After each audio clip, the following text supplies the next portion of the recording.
Hello everyone, welcome to Texture Cam. आज हम लोग बात करेंगे जेई मेंस 30 जनवरी 2023 की इवनिंग शिफ्ट के बारे में। तो अपना डिस्कशन हम लोग शुरू करते हैं। पहले क्वेश्चन पे चलते हैं सीधे। पहला क्वेश्चन कह रहा है boric acid is a solid whereas BF3 is a gas at room temperature because of. Simple बात है, अगर कोई चीज़ सॉलिड आ रही है रूम टेम्परेचर पे तो उसमें कुछ ना कुछ हाइड्रोजन बॉन्डिंग जैसी चीज़ों को हमें देखना ही चाहिए पहले। तो इसे ये क्या है, रीज़न इसका हो जाएगा ये बोरिक एसिड में हाइड्रोजन बॉन्डिंग होती है। बोरिक एसिड का स्ट्रक्चर होता है H3BO3। अगर एनसीईआरटी में से देखोगे तो इसका स्ट्रक्चर ऐसा बना हुआ है, एक बल्कि बॉल टाइप बना हुआ है स्ट्रक्चर।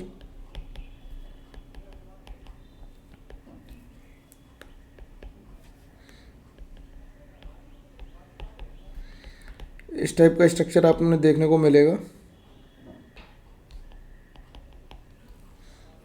ठीक है। तो ये हमारा हाइड्रोजन बॉन्डिंग की वजह से होता है, तो इसका आंसर सिंपल हमने 4 लिख दिया। सिंपल पेपर है, क्वेश्चन था। अब आगे बढ़ते हैं। अगला क्वेश्चन कह रहा है which of the following reaction is correct. Lithium nitrate को हीट कर रहे हैं, तो जब भी हम लोग एल्कली मेटल नाइट्रेट्स को हीट करते हैं तो क्या बनता है, एल्कली मेटल को नाइट्रेट को हीट करते हैं तो मेटल नाइट्राइट बनता है और O2 बनती है। तो हम अगर लिख लें एल्कली मेटल नाइट्रेट को हीट करते हैं तो एल्कली मेटल नाइट्राइट बनेगा प्लस हाफ O2 बनती है, लेकिन एक्सेप्ट लिथियम, क्योंकि लिथियम का डायगोनल रिलेशनशिप है किसके साथ,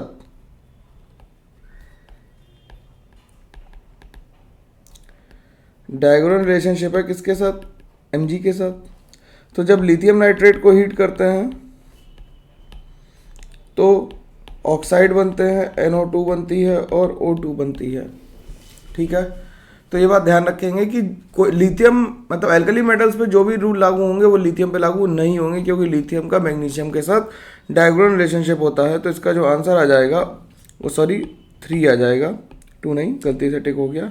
ये तो मतलब 2 तो ब्लेंडर ही लिखा हुआ है, देखो यहाँ पे क्या लिख दिया है, लिथियम के साथ सोडियम लिख दिया है यहाँ पे, बेवकूफ़ है बिल्कुल, ऑप्शन भी अरेंज नहीं कर पा रहा।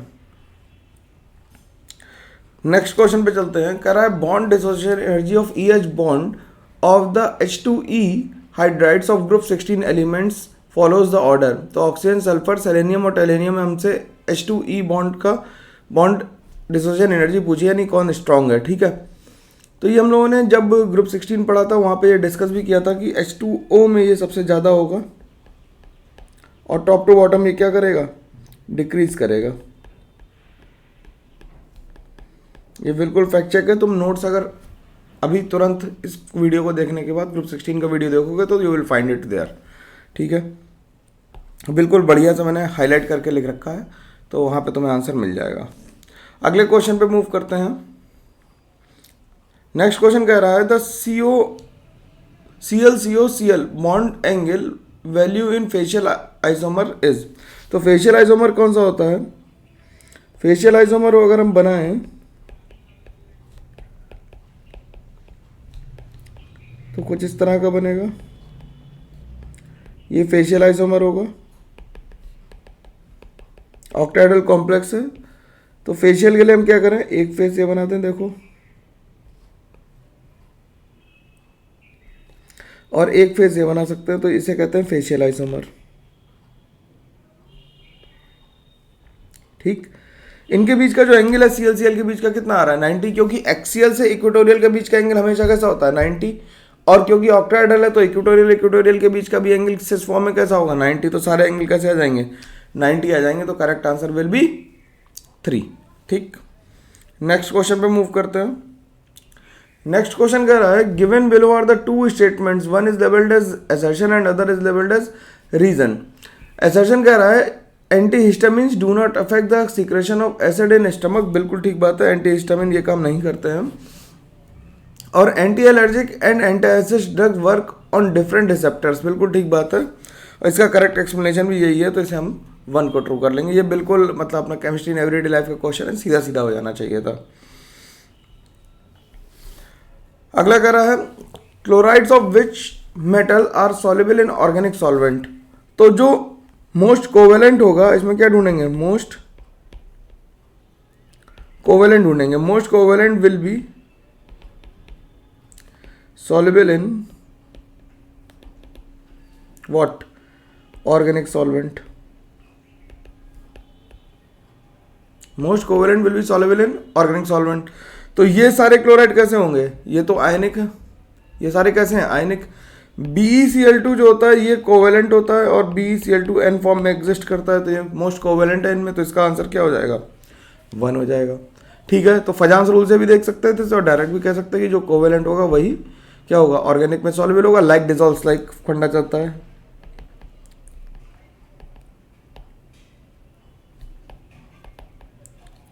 ये बात हम लोग ध्यान रखेंगे। ठीक है, नेक्स्ट क्वेश्चन पे मूव करते हैं। नेक्स्ट क्वेश्चन क्या कर रहा है, नेक्स्ट क्वेश्चन कह रहा है the water quality of a pond was analysed and its BOD यानी biological oxygen demand was found to be 4 the pond has. अब जब BOD ज़्यादा होती है तो वाटर कैसा हो जाता है, वाटर पॉल्यूट हो जाता है। जब BOD कम होती है 5 से तो उसे कहते हैं कि क्लीन वाटर है, तो इसका आंसर क्या हो जाएगा, क्लीन वाटर आ जाएगा। ठीक है, अगर BOD ज़्यादा होती है 5 से तो वो पॉल्यूटेड वाटर होता है, बायोलॉजिकल ऑक्सीजन डिमांड से BOD को कहते हैं हम। नेक्स्ट क्वेश्चन क्या कर रहा है, नेक्स्ट क्वेश्चन देखने में काफ़ी भयंकर सा है। कह रहा है the wave function psi for 2s is given by psi 2s is equals to 1/2 root 2 pi 1/a0 to the power 1/2 2 minus r by a0 e to the power minus r by 2a0। ठीक है, where r equals to r0 is the radial node form। तो r0 की हमें value बतानी है। तो node क्या होते हैं, नोड आर द पॉइंट और space where the probability of finding an electron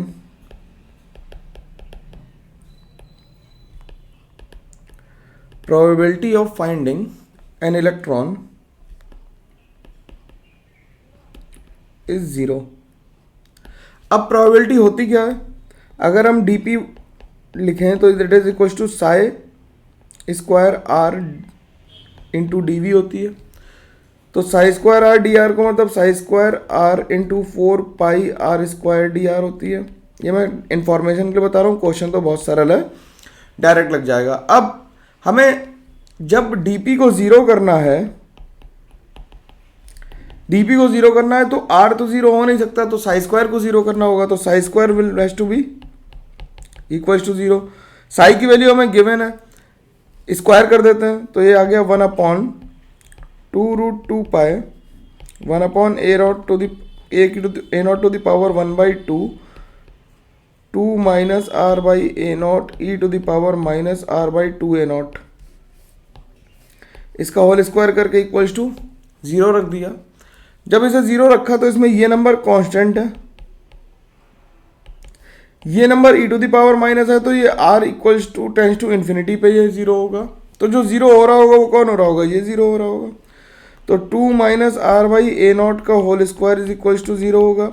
किसी भी नंबर का स्क्वायर 0 तब होता है जब नंबर वो खुद 0 हो। तो 2 माइनस r बाई a0 को हम इक्वल टू 0 रखेंगे तो r की वैल्यू 2a0 आ जाएगी।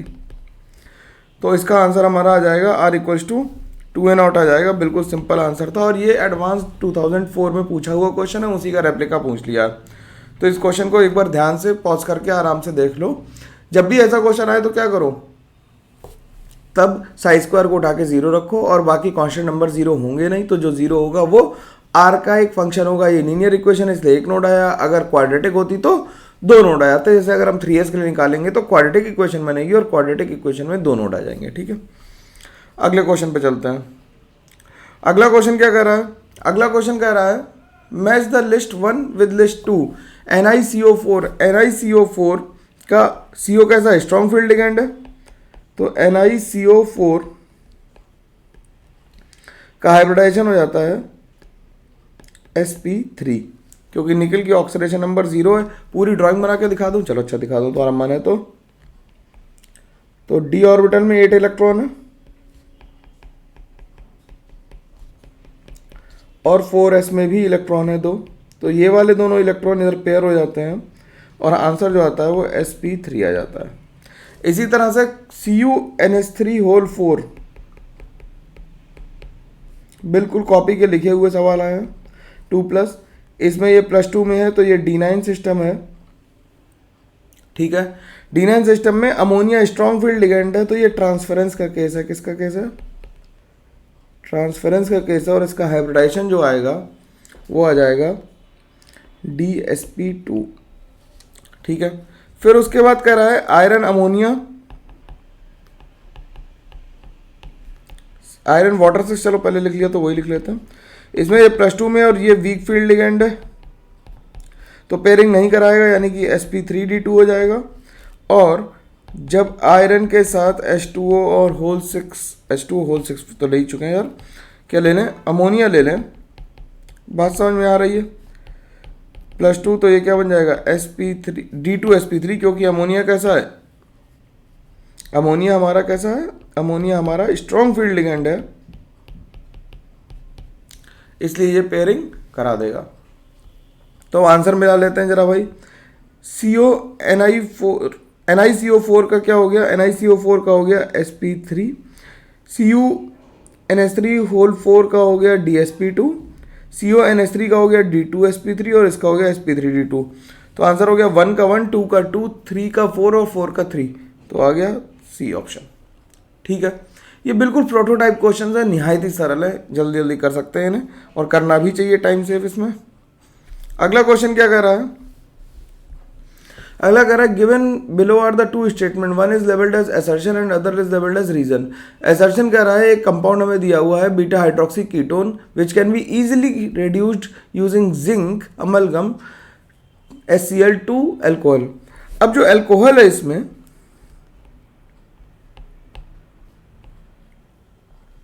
जो एल्कोहल है ये एसिड सेंसिटिव ग्रुप है। क्या है?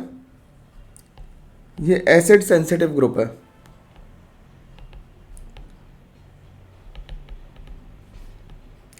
तो जब हम इसका रिडक्शन कराएंगे बेसिकली,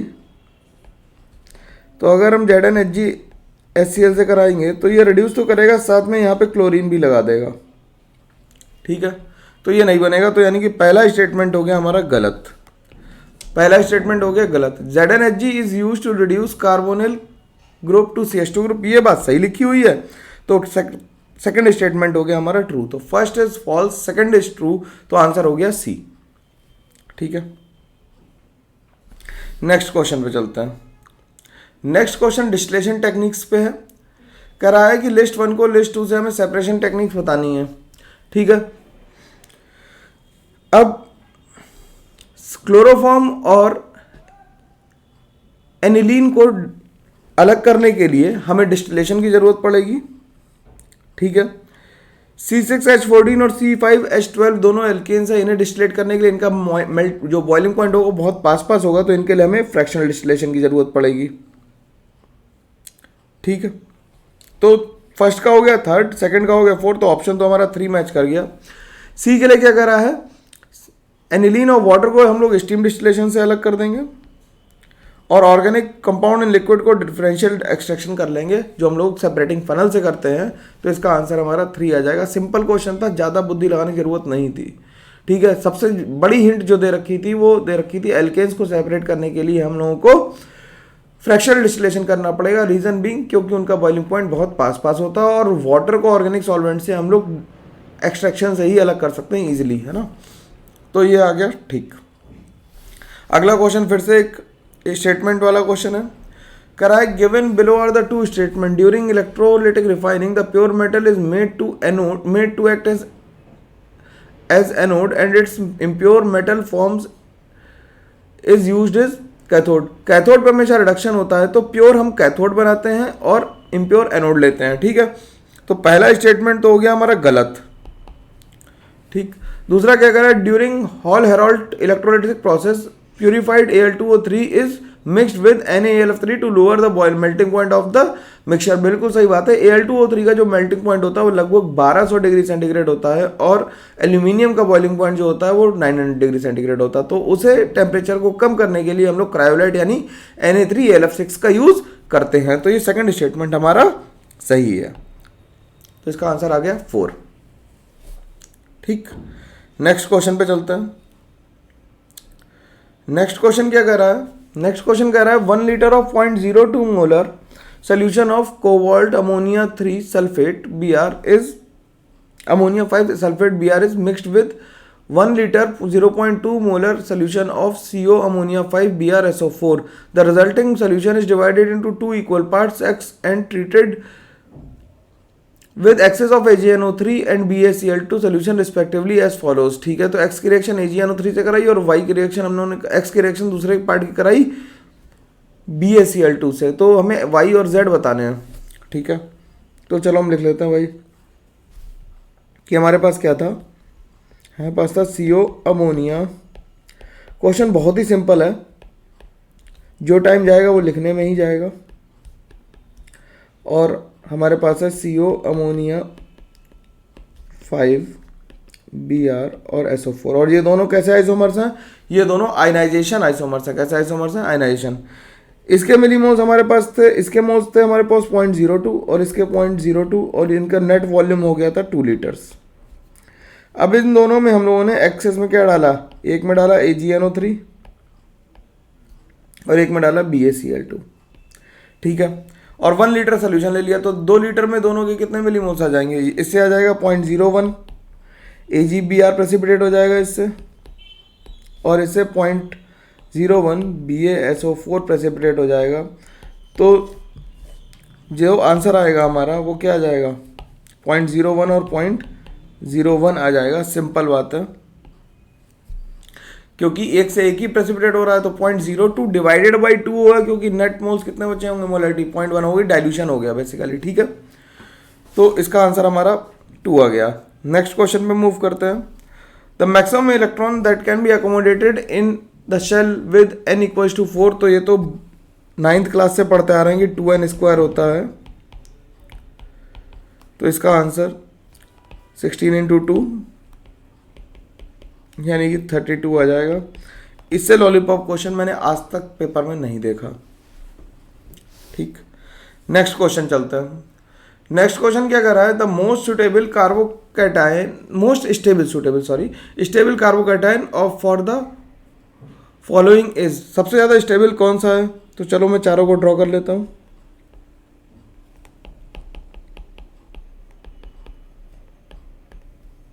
इसमें रेजोनेंस हो रहा है, लेकिन नाइट्रोजन तक रेजोनेंस नहीं पहुंच रहा है।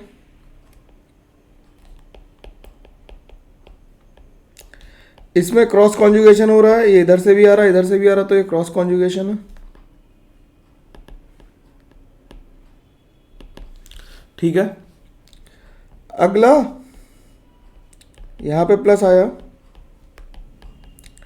जब इसका रेजोनेंस बनाओगे तो ये यहाँ से चला, यहाँ पे आया और यहाँ पे आया, तो ये एक्सटेंडेड कॉन्जुगेशन है, ये एक्सटेंडेड कॉन्जुगेशन है। और इसका जब हाइब्रिड बनाएंगे, मतलब इसका रेजोनेटिंग स्ट्रक्चर बनाएंगे, तो कैसा बनाएंगे, तो देखो नाइट्रोजन का ऑक्टेट कंप्लीट हो गया। ठीक है, तो ये मोस्ट स्टेबल आ गया हमारा, तो सी वाला मोस्ट स्टेबल हो गया। इसमें तो रेजोनेंस एक ही बार हो पाएगा यहाँ से यहाँ, तो आंसर हमारा सी है। सी का आंसर है 2। ध्यान रखना, सी का आंसर 3 मत मार देना, ये मतलब सिली मिस्टेक हो जाती है। ठीक है, तो सी का आंसर हो गया क्या हमारा, सी का आंसर हो गया हमारा 2 हो गया। ठीक है, बिल्कुल बात समझ में आनी चाहिए, सिंपल सवाल था। ठीक, नेक्स्ट क्वेश्चन क्या कह रहा है, नेक्स्ट क्वेश्चन कह रहा है कि हमें ये कन्वर्ट करना है in the above conversion the compound X to Y the sequence of reagent. अब हमें देखो Br 2 बार लगाने हैं और NO2 को हटाना है, तो NO2 को हटाने का तरीका क्या है कि NO2 को NH2 में कन्वर्ट करेंगे और NH2 को डाइजोटाइजेशन कर देंगे। ठीक, तो पहले हम लिखते हैं NO2 को NH2 में कन्वर्ट करने का तरीका क्या है कि रिड्यूस करो इसे। तो रिड्यूस देखो सेकंड में हो रहा है, फोर्थ में हो रहा है, तो हम सेकंड को ही ट्राई कर लेते हैं, क्योंकि सिंगल करेक्ट क्वेश्चन है, ट्राई करके ऑप्शन चेक करके डायरेक्ट हो जाएगा, बुद्धि लाने की जरूरत ही नहीं है। तो NH2 बन गया। अब NH2 से हमने क्या किया, Br2 एक्वस लिया, तो ये अपने ऑर्थो और पैरा पे लगाता है, लेकिन पैरा पोजीशन ब्लॉक है भाई लोगों, तो केवल कहाँ लगा देगा, केवल ऑर्थो पे ही लगाएगा। NH2 के रिस्पेक्ट में दोनों तरफ ऑर्थो पे लग जाएंगे, क्योंकि NH2 ज़्यादा इलेक्ट्रॉन डोनेटिंग ग्रुप है, इसलिए नाइट्रोजन की बात मानी जाएगी विद रिस्पेक्ट टू CH3। ठीक, अब इसकी रिएक्शन हमने कराई किससे, इसकी रिएक्शन हम करा दें HNO2 से, HNO2 से कराएंगे तो क्या बन जाएगा, जो सीक्वेंस दिया हम उसी को फॉलो करते जा रहे हैं और ये N2 प्लस बन गया और फिर बाद में इसे रिड्यूस कर दिया H3PO2 से। तो हमें फोर्थ ऑप्शन चेक करने की देखो भाई लोगों ज़रूरत ही नहीं पड़ी क्योंकि आंसर हमारा सेकंड ऑप्शन से ही आ गया। दो ही तरीके थे कि हम फोर्थ चेक करें या सेकंड चेक करें, तो हमने सेकंड चेक किया और सेकंड से ही आंसर आ गया, तो वहीं रुक जाएंगे, फोर्थ पे जाने की ज़रूरत नहीं पड़ेगी। ठीक है, CuBr लास्ट में दे दिया फोर्थ में, वो तो सेंड में रिएक्शन है तो एक और ब्रोमीन लग जाएगा N2 प्लस की जगह, तो वो ट्राइब्रोमो सब्स्टिट्यूटेड बन जाएगा टोलुइन। ठीक, अब नेक्स्ट क्वेश्चन पे चलते हैं। नेक्स्ट क्वेश्चन कह रहा है the decreasing order of SN1 reaction of the following compound. अब डिक्रीजिंग ऑर्डर निकालना है तो SN1 में बनता है कार्बोकैटायन, तो सब जगह कार्बोकैटायन की स्टेबिलिटी चेक कर लो भाई। क्या चेक करेंगे, stability of carbocation formed, stability of carbocation formed check करेंगे। तो सबसे ज़्यादा स्टेबल कार्बोकैटायन इसमें कौन है, बी। अब बी वाला ऑप्शन देखो केवल एक ही दिया हुआ है, तो इतने सरल सवाल की केवल एक बात तुम्हें सही पता हो कि OMe+M लगा रहा है, सवाल खत्म हो गया। तो आंसर तो ए आ गया। बी के बाद डी में कोई नहीं लग रहा ग्रुप, फिर उसके बाद सी और फिर ए में -M लग रहा है, इसमें -I लग रहा है और इसमें कुछ नहीं लग रहा। ठीक है, बिल्कुल GOC का भाई देखो ये छोटे छोटे क्वेश्चन हैं जो पेपर में सही किए जा सकते हैं और इनसे नंबर पूरे आते हैं। मैं ऐसे तो मैं बताऊंगा कि इसमें कितने क्वेश्चन तेजी से कर सकते थे हम लोग। अभी तक हम लोगों ने कोई खास कैलकुलेशन इस पेपर में नहीं की है। तो formula for Nessler's reagent is K2Hg(I4), ये तो सबको याद होता है K2Hg(I4), ये नेस्लर्स रिएजेंट होता है, तो बिल्कुल सरल सवाल है। अगला क्वेश्चन क्या कर रहा है, KMnO4 की I- से रिएक्शन कराई एसिडिक और न्यूट्रल मीडियम में, तो क्या बना, KMnO4 जब I- से एसिडिक मीडियम में रिएक्ट करता है, ये भी डी ब्लॉक वाले नोट्स में लिखा हुआ है, तो देखो बिल्कुल नोट्स से ही क्वेश्चन आ रहे हैं। इनफैक्ट NCERT से आ रहा है, नोट्स कहना ज़्यादा हाइप क्रिएट करना हो जाता है, लेकिन NCERT से ही आ रहा है, तो तुम NCERT पढ़ो यार। और उन NCERT को पढ़ने का बेस्ट तरीका क्या है कि नोट्स को हेडफोन लगाओ, प्रिंट निकालो और बैठ के लिख लो। ठीक, बाकी बोरॉन कार्बन के भी जल्दी से ही आने वाले हैं। I- होगा तो इसमें MnO2 बनता है, और MnO2 बनाओ या Mn+4 में ले जाऊँ इसे सीधे, Mn+4 में चला जाता है, IO3- बनता है और H2O बनता है, तो इसका आंसर I2 और IO3- हो जाएगा। सिंपल क्वेश्चन है फिर से। अगला क्वेश्चन क्या कह रहा है, the correct order of pK values of the following compound. तो हमें एसिडिक स्ट्रेंथ का ऑर्डर लिखना है। NO2 लगा रहा है -M, ये लगा रहा है +I, ये लगा रहा है +M और ये कुछ नहीं लगा रहा। तो सबसे ज़्यादा एसिडिक स्ट्रेंथ किसकी ज़्यादा होगी, सबसे ज़्यादा एसिडिक स्ट्रेंथ होगी, ऑर्डर ऑफ एसिडिक स्ट्रेंथ लिख दें पहले।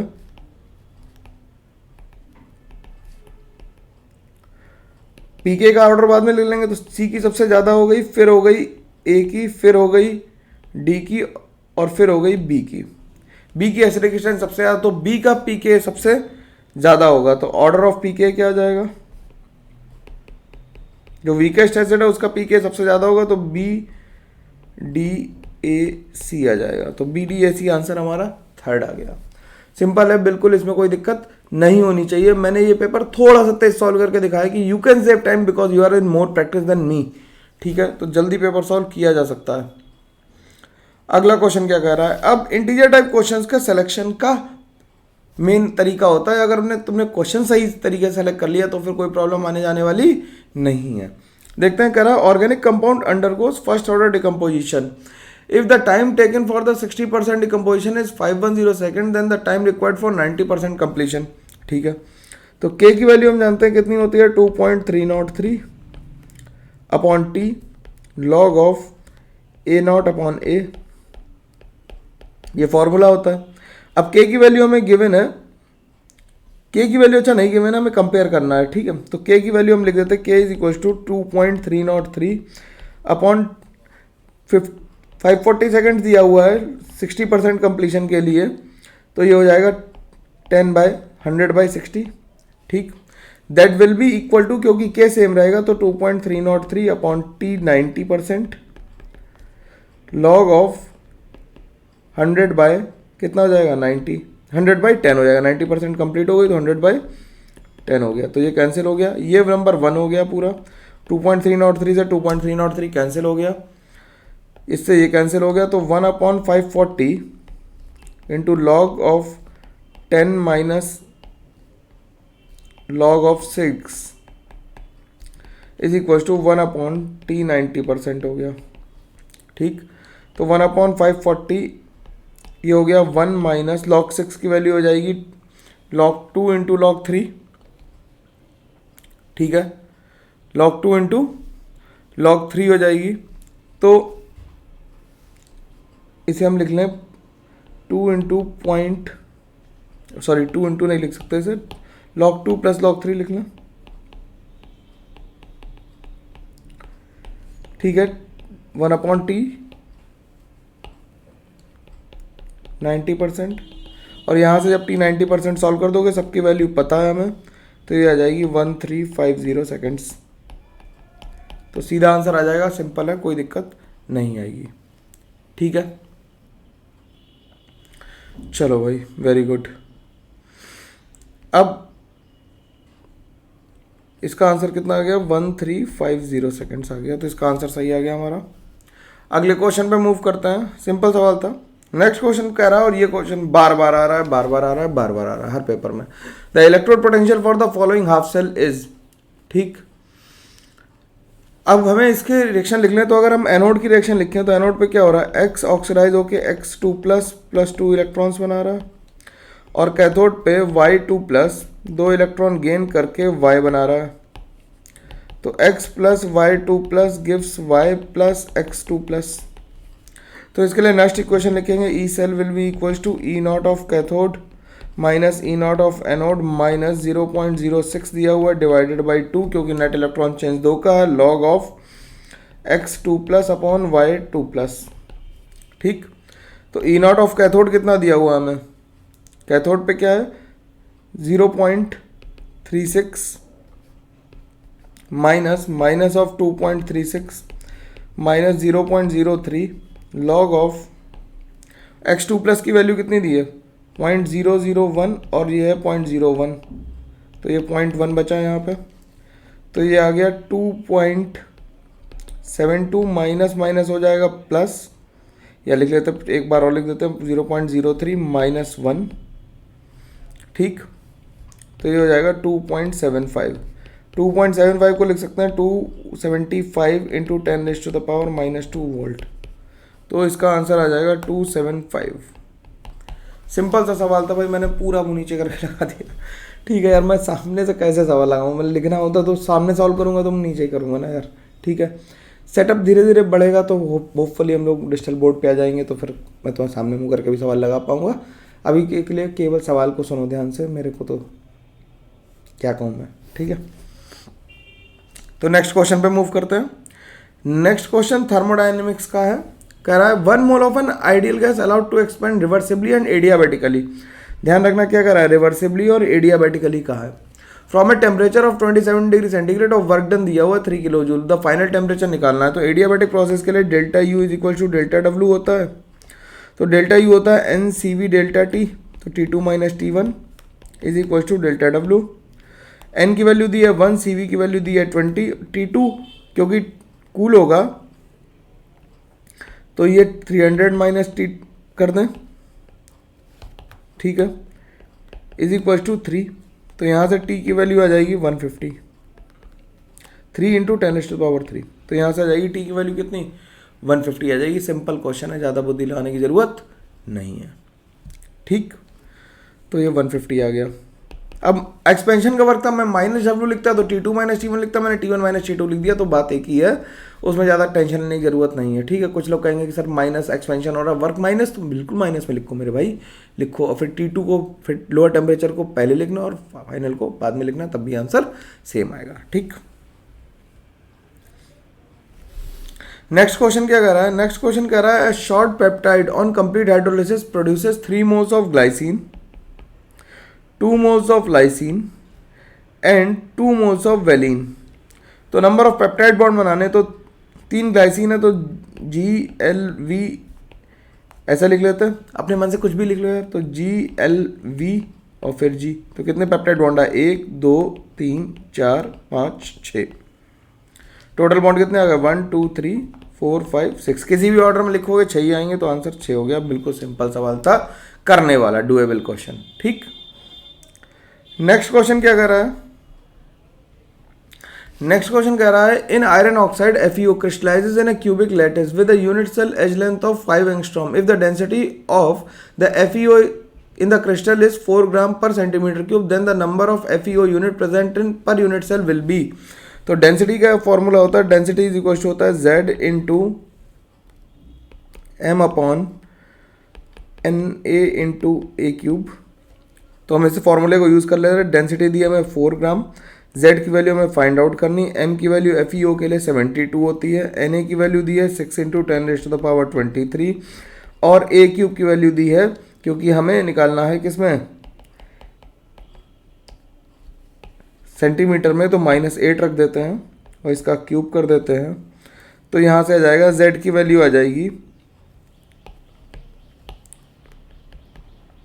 24 इंटू 125 इंटू 0.1 डिवाइडेड बाय 72।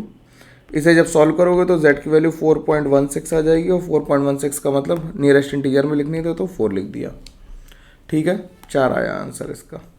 ठीक, सिंपल सवाल था, बस कैलकुलेशन भी बहुत खतरनाक नहीं, ये सीधा सीधा कैंसिल हो जाएगा देखो।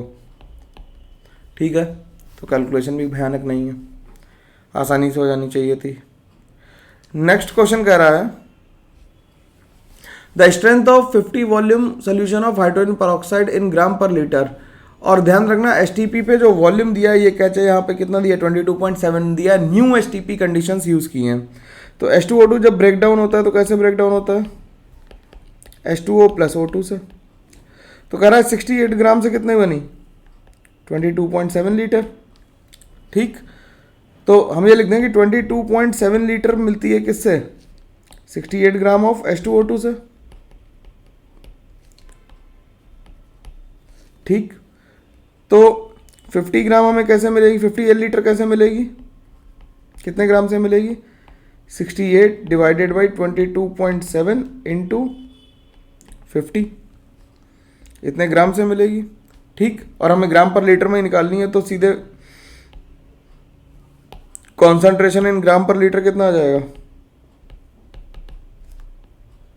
यही आ जाएगा 68 इंटू 50 डिवाइडेड बाय 22.7। मोलरिटी से हमें ना मल्टीप्लाई करना ना डिवाइड, तो 149.77 आ जाएगा। ये 149.77 ग्राम पर लीटर आ जाएगा, यानी कि आंसर हम क्या लिख देंगे? 150 लिख देंगे। सिंपल सवाल था, निहायत ही सरल, यूनिटरी मेथड से लग गया, और हम इससे ज़्यादा एक्सपेक्ट क्या ही करें।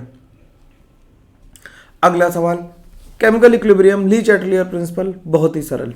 कह रहा है consider the following reaction 2SO2 gas plus O2 gas gives twice SO3 gas. Delta H हमें दिया निगेटिव, यानी कि एक्सोथर्मिक रिएक्शन है।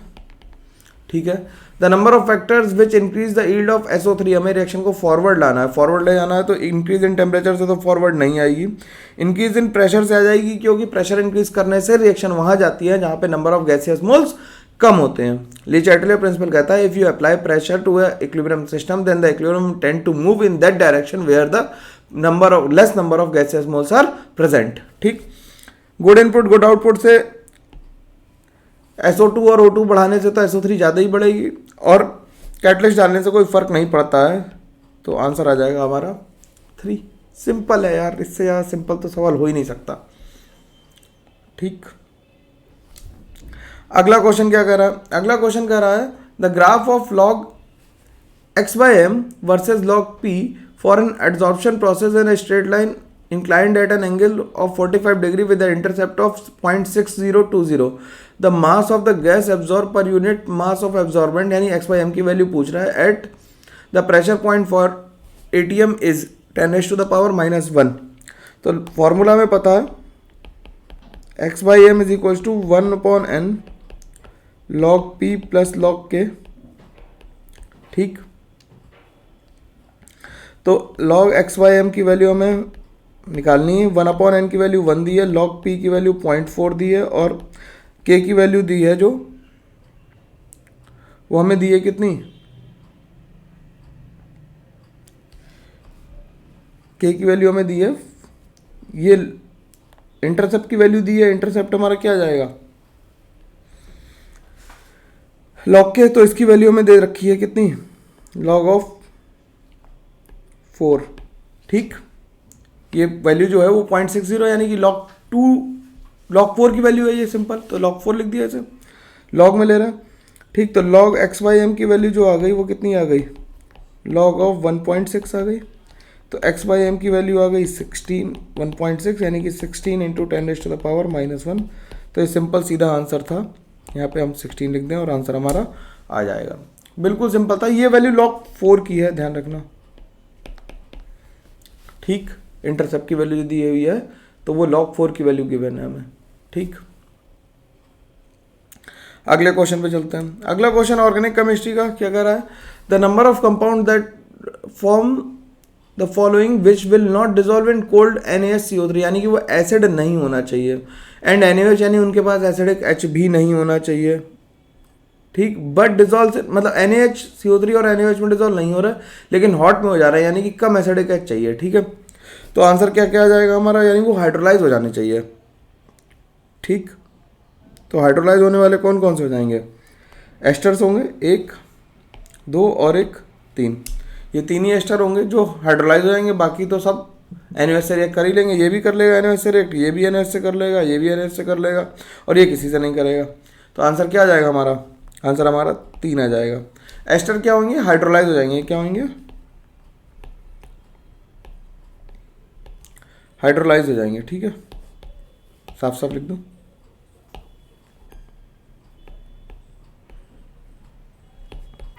ठीक, नेक्स्ट क्वेश्चन पे चलते हैं। नेक्स्ट क्वेश्चन क्या कर रहा है, lead storage battery contains 38% by weight solution of H2SO4. The want of factor is 2.67. At this concentration, the temperature in Kelvin at which the solution battery will freeze. ठीक है, तो डेल्टा TF हमें पता है कि I into KF into M होता है। ठीक, और M कैसे हम निकालेंगे कि 62 ग्राम सोल्यूशन में, वैसे भाई हम लोग परसेंटेज बाई वेट दिया है, तो 62 ग्राम सॉल्वेंट कंटेन, पूरा लिखूं यार, चलो पूरा ही लिख देता हूँ, कंटेन 38 ग्राम्स ऑफ H2SO4। तो 1000 M में कितना आ जाएगा, मोलारिटी कितनी आ जाएगी, मोलारिटी आ जाएगी 38 divide by 62 into molar mass 98 into 1000। ठीक, तो ये मोलारिटी आ गई, ये आ जाएगी मोलारिटी 6.254। तो ये मोलालिटी आ गई हमारे पास, मोलारिटी नहीं मोलालिटी आ गई। ठीक, अब डेल्टा TF हमें फाइंड आउट करना है। डेल्टा TF वैल्यू हो जाएगा कितना, आई की वैल्यू दी है 2.67, KF की वैल्यू दी है 1.8 और ये मोलालिटी आ गई 6.254। इससे सीधा सवाल हो नहीं सकता, तो इसका आंसर आ जाएगा 30.05। ठीक है, ये डेल्टा TF आया तो TF की वैल्यू कितनी आ जाएगी, 273 माइनस 30.05, तो आ जाएगा 242.95, और अगर हम राउंड ऑफ करेंगे इसे तो ये 243 केल्विन आ जाएगा आंसर। ठीक है, तो ये बिल्कुल सरल पेपर था। इस पेपर को करने के लिए तुम्हें मुश्किल से 30 मिनट लगने चाहिए। इसमें कौन कौन से क्वेश्चन डायरेक्ट करे जा सकते थे, सिंपल क्वेश्चन, ऐसे लिख देता हूँ। ठीक है, मतलब मैं हाईलाइट कर देता हूँ, लिखता क्या ही हूँ क्योंकि नोट्स भी दूंगा। ये सिंपल है, एक ये मान लेते हैं मुश्किल है, किसी किसी को दिक्कत आ सकती है, ये भी दिक्कत आ सकती है। 2, ठीक है, 2 सिंपल होगा, इसमें ही मान लेते हैं मुश्किल आ रही है, हम तो बिल्कुल सरल बता रहे हैं।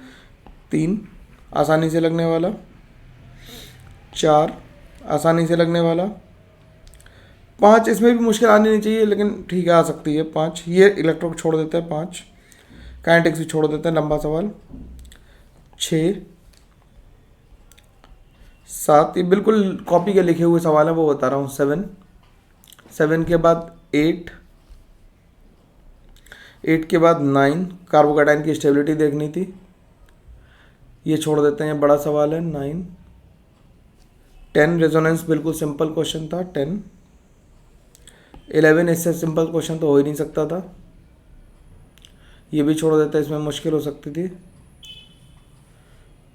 12 बिल्कुल सीधा सवाल, ये भी छोड़ देते हैं। 13th ये भी बिल्कुल सिंपल था, इसमें ये बिल्कुल कॉपी का लिखा हुआ था, इसलिए इसे मान लेते हैं या छोड़ देते हैं। चलो 12 ही रखते हैं। ये तो बिल्कुल एनसीईआरटी के ही लिखे हुए सारे स्ट्रक्चर हैं, तो 13 ये मुश्किल हो गया। 14, 15 या ये भी छोड़ देते हैं, 14 ही हुए अभी तक। 15 रटने वाले सवाल तो मैं मान लेता हूँ सब लोग सही करेंगे। 16 ये बिल्कुल सिंपल सवाल था, ये भी सिंपल। 17 ये भी सिंपल। 18 और ये तो तुक्के भी मारोगे तो आई डोंट मॉर्निंग मारोगे तो 19 क्वेश्चन जो थे वो सही करे जा सकते थे बिल्कुल, यानी 19 4 जा हो गया कितना, 76 मार्क्स इस पे पेपर में लाए जा सकते थे इजीली। ये पेपर सरल था। तो भाई मेरा कहना ये है कि इन पेपरों को बैठ के पहले क्या करो, सॉल्व करो, फिर इनके सोल्यूशन देखो, और सोल्यूशन में ये देखो कि लॉजिक में कहाँ पे तुम्हें दिक्कत आ रही है, वो उसके लिए मेरे को कमेंट ज़रूर लिखो, मैं आंसर करूँगा उस पर, ठीक है। तब तक के लिए भाई अच्छे से पढ़ो, चैनल को सब्सक्राइब कर दो नहीं किया है तो, और भी वीडियो आने वाले हैं, बहुत सारा कंटेंट मिलेगा, और फिर हम लोग आगे और डिस्कशन करेंगे ऑर्गेनिक का भी। अभी फ़िलहाल इनऑर्गेनिक कर रहे हैं, बहुत जल्दी ऑर्गेनिक का भी डिस्कशन लेके आऊँगा, PYQs भी लेके आऊँगा। तो चैनल को सब्सक्राइब कर दो और दोस्तों के साथ शेयर करो, उनका ही भला हो जाए थोड़ा सा। Thank you very much.